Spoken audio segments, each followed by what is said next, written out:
Sir मंत्री आहेत मंगल प्रभात लोढा यांनी एक पत्र लिहिलेलं आहे.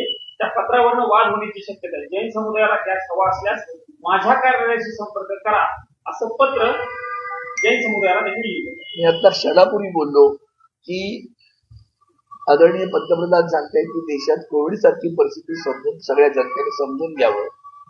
जर कोविड सारखी परिस्थिती आहे तर तिथे हे राज्याचे मंत्री त्यांचा कुठला तरी समाजाचा सण आहे म्हणून गॅस मग काल परवाकडे ईद झाली, रामनवमी झाली, तेव्हा तुम्हाला सुचलं नाही का एका विशिष्ट समाजासाठी वागणं.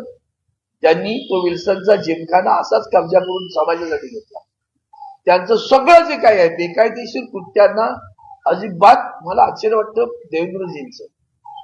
आता सुद्धा त्यांनी हा जो काही प्रकार केला गॅसची टंचाई उभी आहे ना, कोविड आहे ना, कोविड मध्ये आदरणीय उद्धवजी कसे वागले होते आठवतं. मंदिरा उघडा, मंदिरा उघडा, आम्ही हिंदुत्वाच्या विरोधात असं सगळं करत होते. पण आदरणीय उद्धवजींनी मंदिरं नाही, मस्जिद नाही, चर्च नाही, कुठल्याला उघडं करून दिलं. न्याय सगळ्यांना सारखा असला.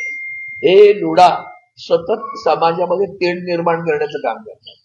त्या रॉक्सी सिनेमा जवळ ऑपेराचा जाऊन बघा, एक म्युरल बनवलं. त्या संतांबद्दल आदर आहे पण त्याचा संबंधही नाही महाराष्ट्राचा. त्या गिरगावमध्ये इतकी मोठी माणसं होऊन गेली, त्यांचं म्युरल नाही लागलं. साहित्यिक होऊन गेले, कलाकार होऊन गेले, कलावंत होऊन गेले, संगीतकार होऊन गेले, क्रीडापटू होऊन गेले. म्युरल त्यांचं ज्याचा ह्या महाराष्ट्राशी संबंध नाही. महाराष्ट्राची संत परंपरा आहे. उलट काल परवाकडे सुद्धा त्यांनी कसे तीळ निर्माण करतात तो गुढीपाडव्याच्या सणाच्या दिवशी रांगोळी पुसली गेली म्हणून जाऊन पोलीस स्टेशनवर दबाव आणतात. त्या रांगोळीमध्ये विवेकानंदांचं छायाचित्र होतं. त्या विवेकानंदांच्या छायाचित्र कुठेही त्या प्रतिमेला त्या रांगोळीला धक्का पड लागला. मध्ये लोक नाचली, त्यांची माणसं रांगोळीवर लागली. पण इथं शिवसेनेची माणसं नाचली.